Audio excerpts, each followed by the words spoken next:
Hi guys! Welcome to my channel. I'll be sharing Monstera Deliciosa plant care in this video.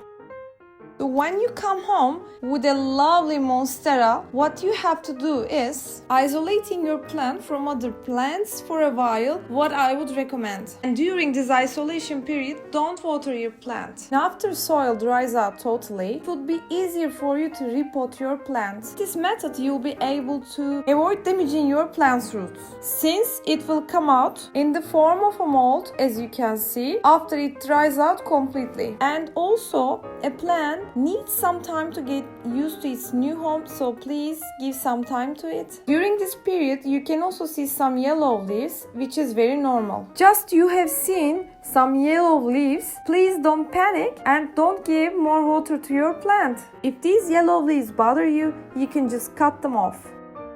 When you come home with a new plant, which is basically in a nursery pot, please check under the nursery pot. So here you can see in this example that roots are coming out under the pot, so you need to switch to a bigger size. So in this example, you can see that this plant hardly fits into its own pot. When it comes to Monstera, you should consider repotting your Monstera into 1 or 2 size bigger pots. But if you have decided that your Monstera doesn't need to be repotted to 1 or 2 size bigger pot and you wanted to keep it as it is, I would strongly recommend you to change the current soil in order to prevent any kind of diseases which you can possibly bring home. So please don't forget to wait until the soil dries out totally. By this way, you won't be damaging the roots. One of the common mistakes that people do all the time is repotting their plant into much bigger size of a pot, which can cause a root rot at the end because the plant won't be able to absorb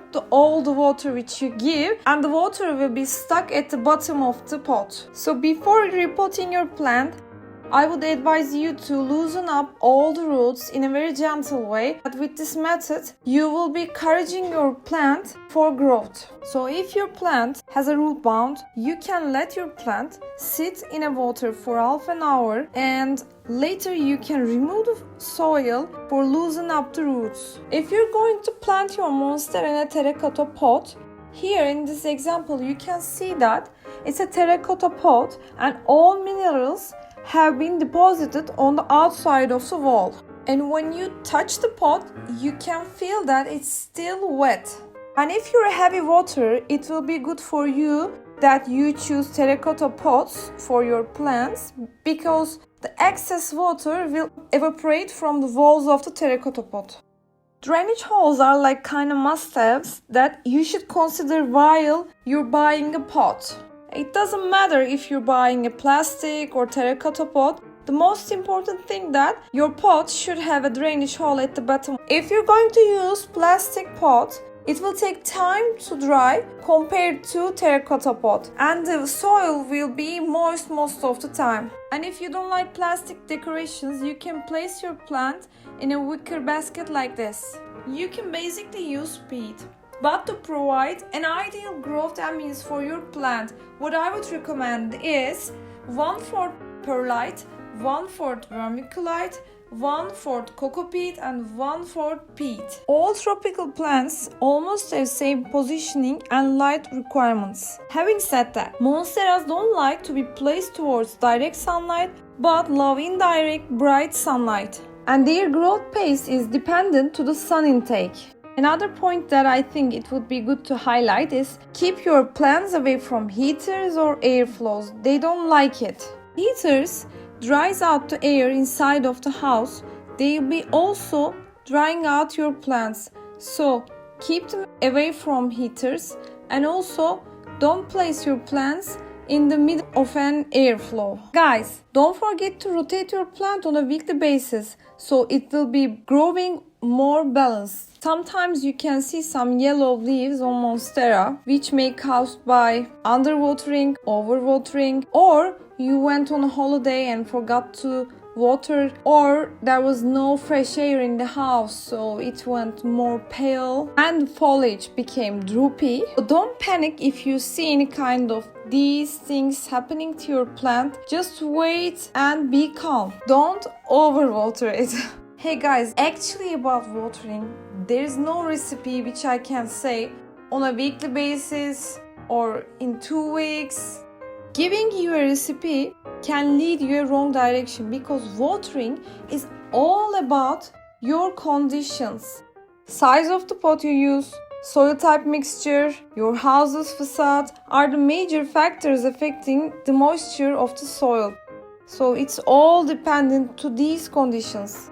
The question is how frequently we should be watering our plants. So please keep in mind that monsteras like to dry out between waterings.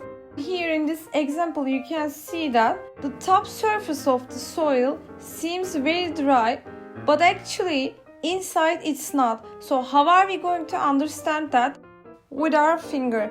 We are going to insert our finger until the second knuckle. We will feel the moisture inside. Not only from one place, we will insert our finger to a couple of places since it's a big pot, and we need to understand that if every part of the pot has the same moisture. If you have a very big pot, which you won't be able to insert your finger to the very bottom, you can use a moisture meter which will be telling you every different part of your plant's moisture. I also recommend you to do waterings in the morning so that the excess water will evaporate with the ambient temperature. And also another method to avoid root rotting is to pour out any excess water remaining in the potting plate. Is also very essential. Think of the monstera leaves as a solar panel. If it's dirty, it can't get the sunlight it should. So gently wipe the leaves with a damp cloth. You can also mist your monstera in order to provide more humidity, but please bear in mind that it is a short-term solution. And it's better to mist in the mornings so that it will dry during the day with the air currents. Otherwise, staying wet can cause fungus or those types of illnesses. Staking your monstera is a personal decision. If you have a space and prefer to grow your monstera in a messy form, you can prefer not staking it.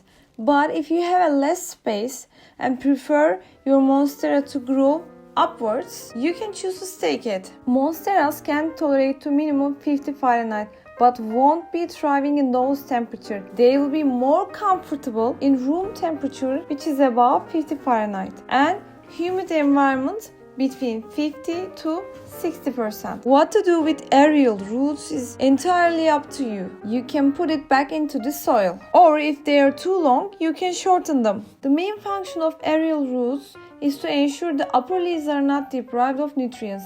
Since you're taking care of them in the house environment, you won't be harming them when you prune. And also, don't forget to prune the ends of the dry aerial roots. And I propagated monstera at home. Here you can see that roots emerged over the aerial roots. So when monstera needs to use these aerial roots, it starts using them.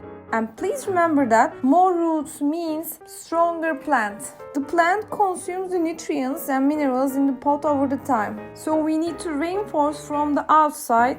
So you can start fertilizing your plants in the growing season, which starts from the March, ends up in November.